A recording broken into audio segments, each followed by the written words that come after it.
NEET 2026 का हमारा target है, गोल है, पर कोई प्लानिंग नहीं है। तो किसी ने खूब कहा है कि failing to plan is planning to fail. लिखा हुआ है यहाँ पे, failing to plan is planning to fail. बहुत अच्छी लाइन है, एलन केलन की है। ये बेसिकली बहुत बड़े ऑथर थे, बहुत बड़े टाइम मैनेजमेंट के गुरु हैं। उन्होंने कहा है, पर बहुत बार आपने सुनी होगी। मतलब अगर आप असफल रहे प्लान करने के लिए, तो आप प्लानिंग कर रहे हो अपनी असफलता के लिए। ये बात याद रखना मेरी, इसलिए प्लानिंग बहुत इंपॉर्टेंट है। खैर, बिना टाइम खराब करे बहुत स्ट्रक्चर्ड वीडियो लेके आया हूं। मैंने पहले से बोर्ड पे लिख भी लिया है ताकि मैं आपको समझा पाऊं कि अपन आगे कैसे बढ़ेंगे, ताकि अपना टाइम भी थोड़ा बचा सके। तो बिना टाइम खराब करे चलते हैं कि नीट 2026 के लिए क्या करना आवश्यक है, किसकी वजह से हमारा सिलेक्शन होगा, पहले समझते हैं।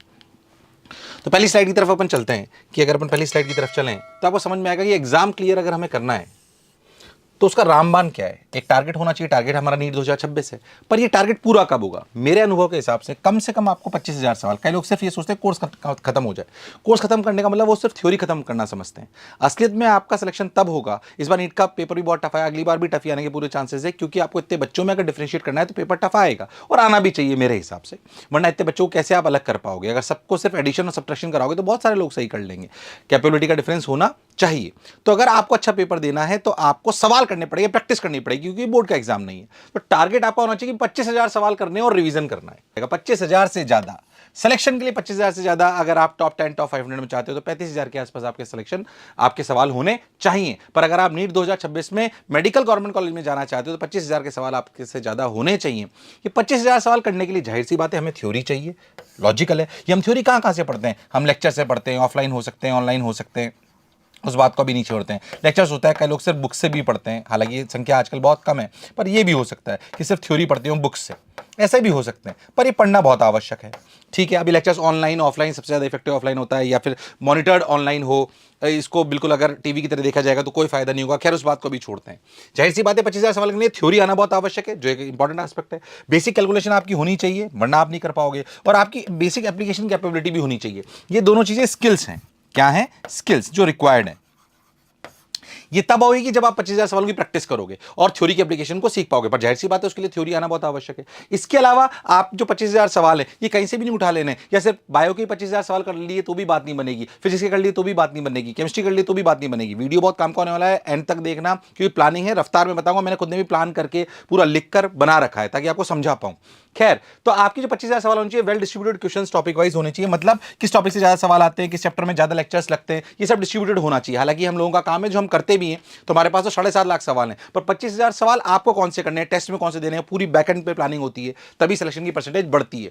मेरे पास तो 7.5 लाख सवाल हैं, पर कौन से 25,000 आपको करने हैं, ये कोचिंग का काम होता है, बेसिकली अनुभवी अध्यापकों का काम होता है, जो हम बहुत बेहतरीन तरीके से कर रहे होते हैं। और अक्यूमुलेशन ऑफ ऑल लेवल्स, मतलब इजी भी होनी चाहिए, मीडियम भी होनी चाहिए, टफ होनी चाहिए, इनका राइट कॉम्बिनेशन होना चाहिए, किस लेवल के होने चाहिए, कुछ कैलकुलेटिव होने चाहिए, कुछ ब्लूम टैक्सोनॉमी के हिसाब से आपके जो है एनालिटिकल स्किल्स होने चाहिए, कुछ मेमोरी रिटेंशन वाले होने चाहिए। ये सभी लेवल्स को कटर करना चाहिए। मेनली ये काम जो है ये हमारा है ना, ये कोचिंग्स का है बेसिकली। अगर अपन बात करें तो, अगर मोशन पे बात करें तो बहुत ज़्यादा ध्यान मैं इस पर व्यक्तिगत रूप से देता हूं। जो बच्चों को पता नहीं पड़ता क्योंकि उनको समझ नहीं आता, वो तो पहली बार तैयारी कर रहे होते हैं, बट ये बहुत बड़ा डिफरेंस लाता है, क्योंकि आप अपना टाइम का इन्वेस्ट करो, बहुत इंपॉर्टेंट है। हमारे पास 7.5 लाख सवाल है, पर आपको कौन से देने बहुत इंपॉर्टेंट है। खैर, ये हमारा काम है मेनली, इसलिए शायद हम जैसे अध्यापकों की आवश्यकता भी है।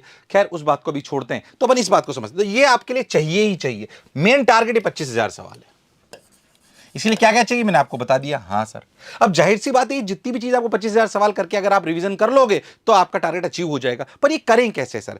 क्या हमारा गोल नीट 2026 है? बिल्कुल है, ये तो सबका है। पर क्या गोल तभी अचीव करे जा सकते हैं जब उनको छोटे छोटे गोल्स में तोड़ा जाए, वरना बात नहीं बनेगी। डेली कितने करने हैं, क्या होना चाहिए, डेली कितना पढ़ना चाहिए, कितनी थ्योरी पढ़नी चाहिए, ये आपको पता होना चाहिए। तो क्या सबसे पहले उसके लिए आपका टाइम मैनेजमेंट होना चाहिए।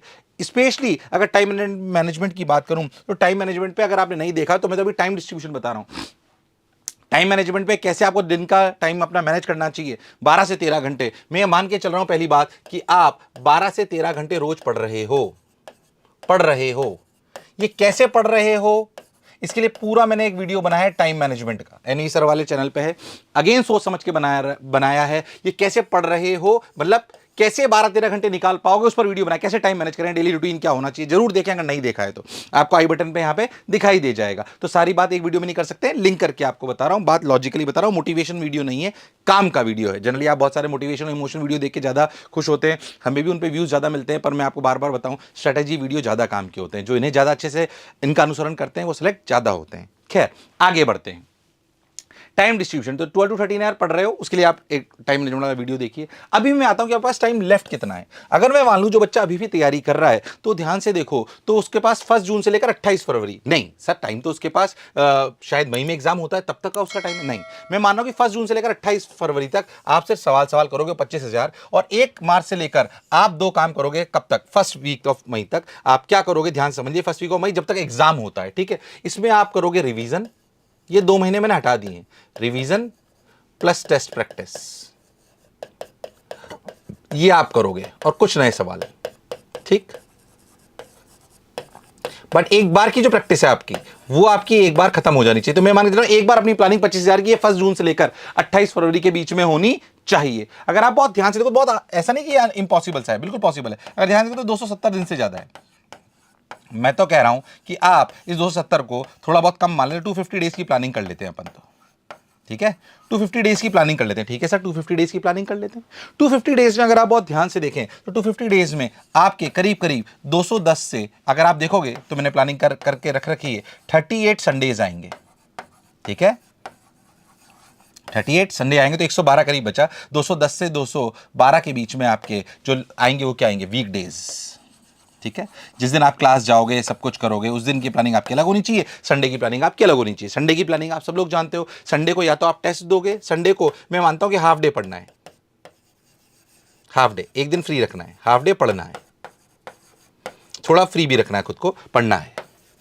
इसमें 2 चीजें होंगी, या तो टेस्ट होगा तो टेस्ट प्लस एनालिसिस करिए, अगर टेस्ट तो टेस्ट प्लस एनालिसिस करिए, बाकी फ्री रहिए, फ्री टाइम रखिए, घूमिए, दोस्तों से बात करिए, मम्मी पापा से बात करिए, इसमें आपके 5 से 6 घंटे चले जाएंगे, 5 to 6 आवर, ठीक है।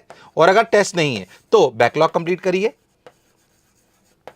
बैकलॉग प्लस वीक टॉपिक्स, इन पे काम करिए 5 से 6 घंटे। आधा दिन फ्री रखना है, हाफ डे फ्री रखिए। हालांकि मैं रोज भी 2-3 घंटे फ्री निकालने के लिए बताता हूं, कैसे बता रहा हूं वो टाइम मैनेजमेंट वाले वीडियो में आपको दिखाई देगा। फिर कह रहा हूं वीडियो काम का है, सोच समझ के बना रहे, बिना सोचे नहीं बना रहे, अनुभव के आधार पर, ठीक है सर। वीकडेज 212 दिन हो गए। 212 दिन में जो आपके वीकडेज हैं, इसको अगर अपन ध्यान से देखें तो आपको एक बात समझ में आएगी कि जो आपके लेक्चर्स होते हैं, अगर मैं आपको सही बताऊं तो लेक्चर्स करीब करीब 900 से 1000 घंटे लेक्चर्स चलते हैं करीब करीब। मैं आपको ऑनेस्टली अगर बताऊं तो डेली अगर अपन इस रूटीन को तोड़ें, तो डेली रूटीन को अगर मैं आपको तोड़ूं 212 घंटे में, तो आपको समझ में आएगी मेरी बात कि ये लेक्चर्स जो डेली डिवाइड होने चाहिए, ऐसे डिवाइड होने चाहिए कि 5 से 6 घंटे आपके लेक्चर्स में चले जाते हैं। जो आप क्लासेस करोगे 5 से 6 घंटे चले जाते हैं, कभी 4 कभी 5 ऐसे, मतलब कभी 3 कभी 4 ऐसी क्लासें हो रही होती है 1.5 घंटे की, तो 5 से 6 घंटे आपके लेक्चर्स में चले जाते हैं। जो भी बच्चे तैयारी कर रहे हैं उनके लिए 5 से 6 घंटे का लेक्चर का शेड्यूल होता है। 1 घंटा आपको उनको रिवाइज करना चाहिए। मैं एक बात इसलिए बहुत इंपॉर्टेंट बोल रहा हूं कि अगर टारगेट हमारा सिर्फ थ्योरी पढ़ना नहीं है, बोर्ड की तरह मत पढ़िए, हमें 25,000 सवाल करने हैं। बच्चे गलती क्या करते हैं, इस जगह मिस्टेक बता रहा हूं, कई बार बोल चुका हूं, हर वीडियो में बार बार बोलता हूं। कई बच्चे सोचते भी होंगे बार बार एक ही बात को क्यों बोलते हैं, अरे इसलिए बोल रहे हैं ताकि वो सबसे इंपॉर्टेंट बात है उसे स्किप नहीं कर सकते हो आप। अगर आप बहुत ध्यान से देखो तो कई बच्चे क्या करते हैं, 5 से 6 घंटे क्लास जाते हैं, फिर 4 घंटे घर आके थ्योरी पढ़ते हैं। नहीं, 5 से 6 घंटे क्लासेस में थ्योरी ही पढ़ चुके हो, एग्जामिनेशन में तो सवाल आएगा, थ्योरी उसका एक पार्ट है सवाल को करने के लिए, उसकी प्रैक्टिस बहुत इंपॉर्टेंट है। तो घर आकर सिर्फ थ्योरी पढ़ने में मैक्सिमम जो आज क्लास में पढ़ाया गया वो 1 घंटे से ज्यादा नहीं लगना चाहिए। ये स्टार मार्क बात है, यहां गलती मत करना, ये गलती मत करना कि ज्यादा टाइम लगाओ, स्टार मार्क है ये। बहुत सारे बच्चे गलती कर रहे होते हैं क्योंकि बोर्ड की तरह तैयारी कर रहे होते हैं। आपको मोशनाइट से वो भी कह रहा हूं, मैं कान पकड़ के भी ये बात बोलना चाह रहा हूं तुमको कि तुम्हें यही करना है जो मैं कह रहा हूं।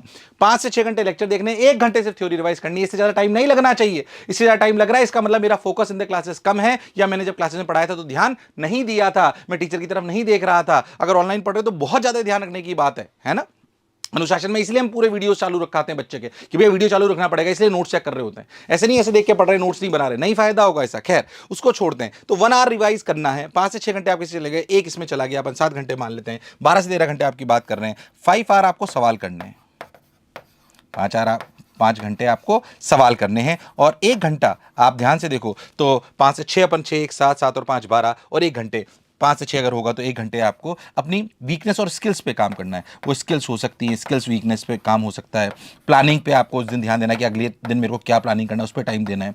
इंट्रोस्पेक्शन करना है खुद को कि यार मैं कहाँ गड़बड़ कर रहा हूँ, ये सब इंपॉर्टेंट है। मैं हमेशा बताता हूँ कि इसमें अगर आपकी जो 3 मिस्टेक्स हैं वो 3 मिस्टेक्स इस प्रकार की होती हैं। एकेडमिक, ध्यान देना है, जो 3 मिस्टेक्स आप करते हो वो होती है एकेडमिक, सेकंड होती है स्किल्स वाइज, और लास्ट होती है कौन सी, स्वभाव यानी कि बिहेवियर। किस बिहेवियर की है एनालिसिस करना है और उसको सुधारने का प्रयास करना है। कि किसकी वजह से, क्या मैं एकेडमिक कौन सी मेरी वीकनेस है, इंट्रोस्पेक्शन करिए। स्किल्स मेरी कौन कौन सी वीक है, क्या कैलकुलेशन वीक है, एक्यूरेसी वीक है, स्पीड धीरे है, क्या धीरे है। बिहेवियर, क्या मुझे गुस्सा जल्दी आ जाता है, क्या इनकी वजह से भी मेरे नंबर कम आते हैं। ये बहुत सारी चीजें, इस पे एक एक पे बात करूंगा 2 घंटों निकल जाएंगे, अभी इस पे बात नहीं कर रहे हैं। पर रोज 1 घंटा ये खुद को देना बहुत आवश्यक है, आत्मचिंतन करना बहुत जरूरी है। इस पर बात अभी नहीं कर रहे हैं, पर ये बहुत आपका रूटीन होना चाहिए। अब आप एक बात अच्छे से समझो कि अगर आप 1 घंटे